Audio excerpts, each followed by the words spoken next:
2011년 최근 전 세계 군사 강국들 뿐만 아니라 한국에 관심이 없던 국가들조차 우리나라가 선보인 차세대 한국산 무기들을 보며 이런 의문이 생길 것입니다. 대한민국은 도대체 언제부터 이 많은 무기들을 만들 고난이도의 기술력을 확보한 것일까라는 것이죠. 사실 우리 기술력은 꾸준히 발전해왔으며 군사 선진국들과의 차이가 급격히 줄어들고 있는 상황인데요. 또 그 성과들이 차곡차곡 누적되며 세계 최강인 미국도 한국의 발전에 놀라워하고 있습니다. 이 중에서도 특히 세계 패권을 다투는 항공기의 핵심 기술인 엔진 기술은 세계 5개국들만 독식하는 구도였습니다. 그런데 동방에 떠오르는 강대국인 한국이 갑자기 나타나 이 치열한 무한 경쟁 체계에 뛰어든 것입니다. 영상의 출처는 대고구려 제국 채널. 그중 현재 제작 중인 국산 전투기 KF-21보람에조차 미국산 F-414 엔진을 사용하는 상황에서 우리 기술진들이 대체 언제 전투기에 쓸만한 엔진을 만들 수 있는지 의문을 가진 분들이 많은데요. 오늘은 여러분들이 다른 매체에서는 알 수 없는 대한민국의 제트 엔진 개발사에 대해 알아보겠습니다. 최근 우리나라 연구진은 5,500파운드급 터보팬 제트 엔진에 사용돼 터빈 블레이드와 코어의 실측에 성공했습니다. 현재 5,500파운드급 엔진의 본격적인 개발과 이를 통해 8,000파운드급 엔진과 그 이상의 엔진을 개발할 예정인데요. 2025년이면 첫 번째 터보팬 엔진이 꼬리 없는 국산 비행기에 탑재될 것입니다. 그런데 그렇다면 왜 아직도 5,500파운드급 엔진에 머무르고 있을까요? 이는 소재 기술과 내열 기술 그리고 안정성 때문입니다. 모두가 알다시피 항공기 엔진은 소재 기술의 끝판왕으로 불립니다. 북한마저도 핵무기를 탑재한 대륙간 탄도미사일은 개발했지만 전투기 엔진 개발에는 접근조차 불가능한 게 현실인데요. 이러한 문제는 소재 기술과 안정성이 부족한 중국 역시 마찬가지입니다. 현대시대 초정밀 부품들이 70만 개나 투입되는 전투기의 엔진이 발생시키는 엄청난 열을 감당해야 하는 근본적인 문제가 존재합니다. 특히 최첨단 전투기에 쓰이는 바이패스 엔진이 문제가 됩니다. 한국형 제트 엔진은 저바이패스 엔진과 고바이패스 엔진이 있습니다. 공기를 얼마나 받아들이고 압축하는지에 따라 성능이 크게 달라집니다. 민항기의 경우 효율도 높고 장거리 운용에도 장점이 많고 바이패스 엔진을 사용합니다. 반면 초음속으로 움직이면서 고기동을 달성해야 하는 전투기들은 저바이패스 엔진을 필수적으로 사용해야만 합니다. 저바이패스 엔진은 터보팬 엔진의 한 종류로 터보팬에 들어간 공기 중 상당수를 냉전해 뒤로 배출해 효율을 높이는 고발패스 엔진과 달리 터보팬으로 유입된 공기 상당수를 엔진이 사용해 고출력을 내는 전투기용 엔진을 말합니다.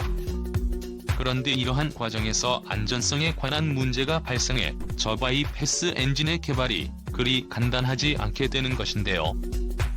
조그마한 결함이 발생해도 순식간에 추락해버리기 때문입니다. 항공기 개발에 100년 이상을 투자한 영국이나 프랑스 같은 나라들도 새로운 엔진을 개발하는데 난항을 겪을 정도인데요. 한국이 개발하고 있는 엔진 역시 KF-21 전투기 옥저 바이패스 엔진이기 때문에 사실상 성공이 쉽지 않습니다. 그러나 그럼에도 불구하고 우리 연구진들은 터보팬 엔진의 성능을 착실히 업그레이드하고 있습니다. 현재 한국은 엔진 면허 생산을 통해 축적된 기술을 바탕으로 2013년부터 2018년까지 스텔스 무인 정찰기에 사용할 5,500파운드급 추력을 가진 터보팬 엔진 핵심 기술을 개발했으며 현재는 코어비의 설계를 끝마쳤습니다. 특히 전방 터빈 블레이드를 통해 압축비를 더욱 높여서 소형 엔진 대비 추력을 극한으로 높였고 최소 F-16 전투기의 단발 엔진급 터보팬 엔진과 비슷한 수명인 2000시간의 엔진 수명에 도달했습니다. 영상의 출처는 대고구려 제국 TV. 현재 세계 엔진 시장을 주름잡는 미국제 전투기 엔진과 비교해서는 부족한 면이 있지만 이 정도면 꼬리 없는 무인 스텔스기 등 군용으로 사용하기에 충분한 수준입니다. 망가진 엔진을 수리하거나 새로운 엔진을 받기 위해 태평양을 건너는 것보다는 조금 모자라더라도 국내에서 바로 수급이 가능한 국산 엔진을 사용하는 것이 전력 유지에는 오히려 도움이 됩니다. 이 엔진은 스텔스 무인 전투기인 가오리 X2의 기초 실증기에도 동일하게 사용될 예정인데요. 5,500파운드급 추력의 코어부를 통해 안정적으로 8,000파운드 이상의 추력을 내는 것을 목표로 하고 있습니다. 한마디로 2025년이면 우리 기술로 만든 저바이패스 터보팬 엔진을 장착한 꼴이 없는 국산 스텔스 무인기가 우리 영공을 비행하고 있을 시대가 오는 것입니다. 반면 일각에서는 우리 기술진들의 엔진 개발이 너무 느리다는 말도 안 되는 이야기를 하고 있습니다.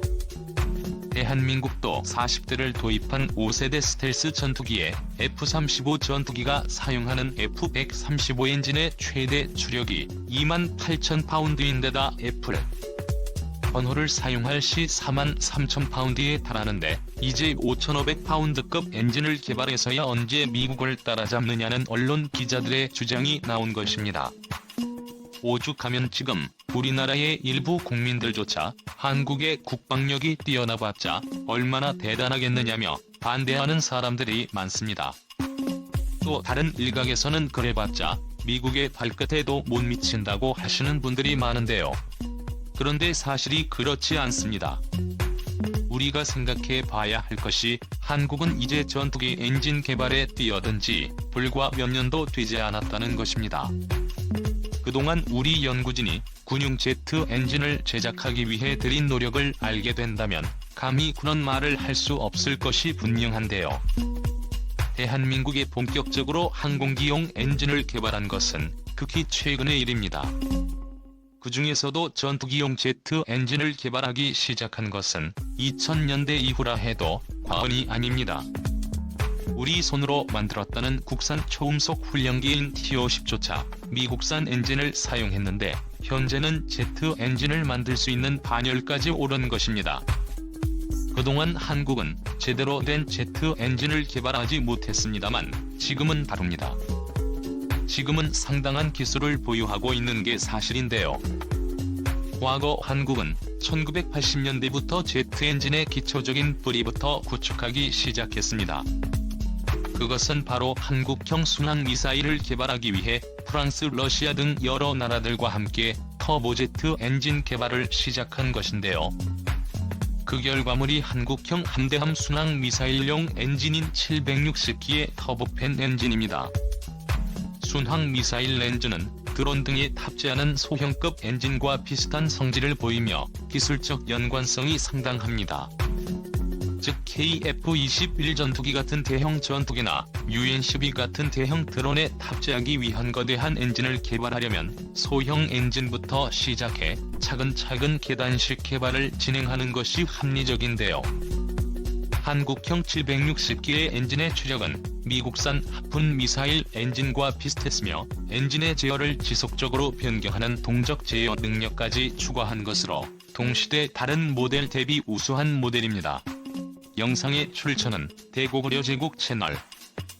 이후 1999년 본격적인 체계 개발이 이루어져 2003년 마침내 한국형 함대함 미사일 해성을 개발하는 데 성공했습니다. 최초 소요제기 이후 개발 성공까지 10년이 걸린 장대한 프로젝트였는데요. 러시아로부터 소형 터보핀 제트 엔진 기술 협력을 받아 마침내 완성할 수 있었습니다. 해성은 사거리 180km이며 최대 8번 변침이 가능해 요격기동으로 적을 기만할 수 있으며 해면에 바짝 붙는 시스템인 공격은 물론 공격 직전 수직으로 상승해 적에게 내려꽂는 팝업 기동이 가능합니다.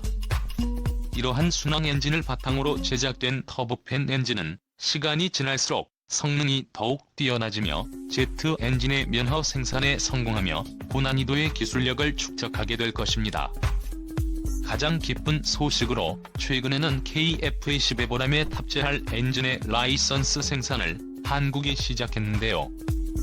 F414 엔진은 아직도 미 해군이 주력으로 운영 중인 슈퍼호넷과 동일한 엔진으로 최대 추력이 21,000파운드에 달하며 F터번호를 사용할 경우 무려 22,000파운드의 추력을 낼 수 있습니다. 한마디로 대한민국은 5,500파운드급 엔진 개발에 이어서 바로 20,000파운드급 엔진 개발에 들어갈 것입니다.